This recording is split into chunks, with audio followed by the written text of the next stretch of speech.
दोस्तों, जैसा कि आप सभी को पता था कि CSIR नेशनल फिजिक्स लेबोरेटरी ने वैकेंसी निकाली थी टेक्नीशियंस के लिए, जो कि नई दिल्ली में है वैकेंसी जो निकली है। और वो एडवर्टाइजमेंट नंबर 032022 है। इसमें आप सभी लोगों को एक अहम जानकारी देनी है, जिसमें 79 पोस्ट के लिए वैकेंसी आई थी और हमने इसमें RTI के माध्यम से पूछा था कि किस पोस्ट में कितने फॉर्म भरे गए हैं।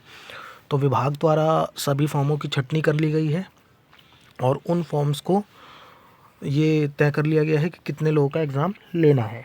तो इसके लिए हम सभी लोगों ने जानकारी ली कि किस पोस्ट के लिए कितना बच्चों ने फॉर्म भरा और आपने कितने लोगों को शॉर्ट लिस्ट किया। तो इसमें हमें जानकारी मिली है कि पोस्ट कोड वाइज दी गई है हमें जानकारी। तो आप सभी को मैं एक बार पोस्ट कोड दिखा देता हूँ और एरिया दिखा देता हूँ। जैसे G1 जो है अपना, G2 ये G01 जो लिखा है ये इलेक्ट्रॉनिक्स का कोड है, 02 इलेक्ट्रिकल का कोड है, 03 इंस्ट्रूमेंटेशन का कोड है, 04 कंप्यूटर का कोड है और 05 फिटर का कोड है, 06 ड्राफ्टमैन सिविल का कोड है और 07 वेल्डिंग का कोड है, 08 मशीनिस्ट का कोड है, 09 ड्राफ्टमैन मैकेनिकल का कोड है और 010 टूल एंड डाई का कोड है। 011 जो अपना है ये 11 ये डीजल मैकेनिक का कोड है और 12 जो है वो टर्नर का कोड है और 13 जो है सीट मेटल का कोड है, 14 ग्लास ब्लोअर का कोड है, 15 आर एंड एयर कंडीशनर का कोड है, यानी refrigeration and air conditioning RAC का कोड है। तो इन सभी कोड को लेकर हमने जो जानकारी प्राप्त की है वो मैं आपको एक बार दिखाना चाहूँगा। आप सभी ध्यान से देखिए। ये सबसे लेटेस्ट, ये अपनी जो है सबसे लेटेस्ट जानकारी है। इसमें हमें 20 जनवरी को ये प्राप्त हुआ है। मैंने इसमें पूछा था कि किस पोस्ट के लिए कितने आवेदन प्राप्त हुए हैं जानकारी उपलब्ध कराने के लिए, तो इन्होंने हमें जानकारी उपलब्ध करा दी है। तो मैं आपको बताना चाहूँगा 01 जो कि ये G201 जो लिखा है ये इलेक्ट्रॉनिक का कोड है। इसमें अपनी 17 वैकेंसी थी, लगभग सभी ट्रेडों की सभी कैटेगरीज़ में इसमें आपको मिलेगा, general, OBC, ST, ST, EWS।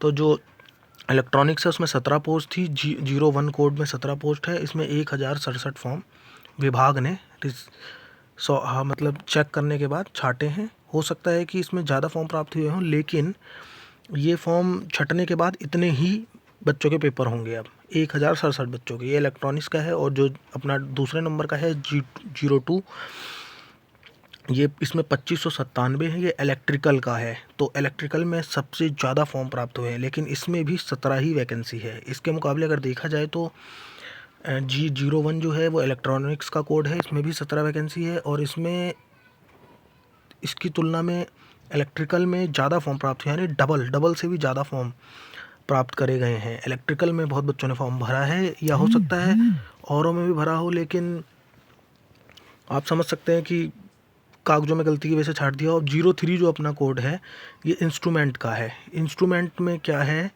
कि अब 03 आ जाइए, इंस्ट्रूमेंट का कोड है। इंस्ट्रूमेंट में अपने पास 11 वैकेंसी थी, इसमें बहुत ही कम फॉर्म भरे गए हैं बच्चों, बहुत ही कम भाई।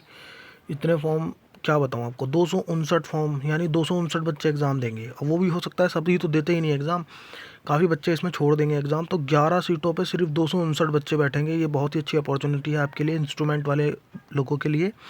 अब आइए 04 ये कंप्यूटर का है। इसमें कोपा वगैरह इन सब लोगों ने भरा हुआ है। इसमें 848 फॉर्म, इसमें भी 11 ही सीट थी। इसके अगर आप कंपैरिजन करें तो इंस्ट्रूमेंट के मुकाबले आपको बहुत ही ज़्यादा फॉर्म देखने को मिलेंगे कंप्यूटर में। अब आगे बढ़ते हैं, 05 जो है ये फिटर का है। इसमें सबसे ज़्यादा फॉर्म भरे जाते रहे हैं, आज तक कोई भी वैकेंसी आई हो। लेकिन यहाँ पर देखा गया है कि मात्र 973 फॉर्म 5 सीटों के लिए भरे गए हैं। तो कंपटीशन यहाँ है, लेकिन आप देखेंगे कि इलेक्ट्रिकल से भी कम फॉर्म यहाँ हैं, क्योंकि यहाँ पर 5 ही सीटें थी। हो सकता है बच्चों ने कम ही फॉर्म भरा हो, और कुछ यहाँ पर ऑफलाइन भी था फॉर्म, तो इस वजह से भरने में गलतियाँ कर दी हूँ काफ़ी ज़्यादा। तो 05 यानी फिटर में भी 973 फॉर्म।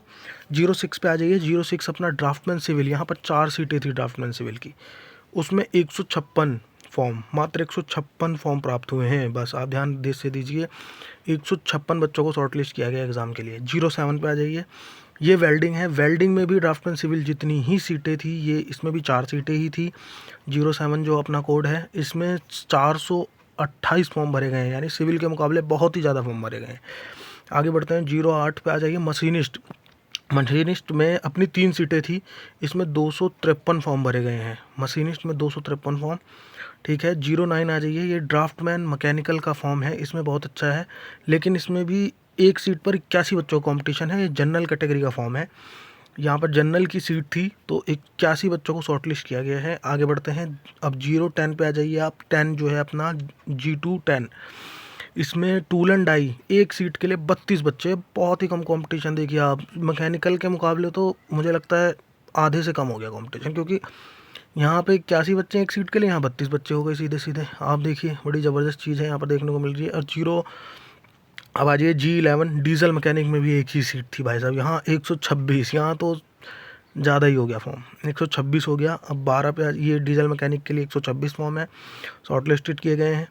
अब 12 पे आ जाइए, G12, ये टर्नर है भाई साहब। टर्नर में भी 127 फॉर्म, जनरल की एक सीट है। ये मैं आपको बता दूं कि ड्राफ्टमैन मैकेनिकल भी UR कैटेगरी अनरिजर्व है, टूल एंड डाई भी अनरिजर्व है, डीजल मैकेनिक भी अनरिजर्व है, टर्नर भी अनरिजर्व है, ठीक है। G12 भी अनरिजर्व कैटेगरी, एक सीट है। 127 बच्चों के फॉर्म आए हैं और शॉर्ट लिस्ट हुए हैं। और G13 में आ जाइए, ये आपका सीट मेटल है, यहाँ पर भी जनरल कैटेगरी का है। इसमें एक सीट पर 42 बच्चों का कॉम्पिटिशन है। अब आपको एक बड़ी ज़बरदस्त चीज़ बताऊँगा, G14 ये ग्लास ब्लोअर है। ये ट्रेड के बारे में बच्चों को ज़्यादा पता भी नहीं होगा, और दिल्ली में तो शायद है भी नहीं है ट्रेड, और जहाँ तक मुझे पता है, और बाकी स्टेट्स का मुझे इतना पता नहीं है। तो G14 में ग्लास ब्लोअर, यहाँ पर जनरल की एक सीट थी और 9 बच्चों का कॉम्पिटिशन, यानी एक सीट के लिए सिर्फ 9 ही बच्चे आएंगे वहाँ पे, और उसमें से अगर छुट्टी मार लेते हैं तो बस, तो आपको बताइए फिर। अब आ जाइए R&AC में बहुत फॉर्म आए हैं, इसमें भी जनरल की एक सीट है, UR की, मतलब अनरिजर्व की। इसमें भी G15 में आपको 135 बच्चे देखने को मिलेंगे। 135 बच्चों का कंपटीशन होगा यहाँ पर। अब देखिए कितने बच्चे एग्ज़ाम देते हैं, आप लोग तैयारी में लगे रहिए। अब इन्होंने फॉर्म की छटनी कर ली है। इसके अलावा मैं आपको बता दूं कि एक वैकेंसी हमारी CSIR की और आई थी, जो कि ADR चेन्नई में है, नेशनल लेदर इंस्टीट्यूट वाली। उसकी में भी मैंने RTI लगाई। अगर आप लोग चाहते हैं कि मैं उसकी भी जानकारी आपको दूं तो कमेंट सेक्शन में बताइए। इसके अलावा अगर किसी और विभाग की जानकारी आपको प्राप्त करनी हो तो मुझे ज़रूर बताएं। जल्द आपको मिलते हैं अगली वीडियो में। अगर आप कमेंट सेक्शन में बताएं अगली आपको CSIR लेदर इंस्टीट्यूट की जानकारी चाहिए तो। धन्यवाद। आप वीडियो को लाइक और शेयर करें, क्योंकि ये मेरी पहली वीडियो है और ये चैनल की शुरुआत है। अगर आप लोग सहयोग करेंगे तो आगे भी इसी प्रकार से वीडियोज़ मिलती रहेंगी, अन्य सब्जेक्ट्स की भी और अन्य चीज़ों के लिए भी।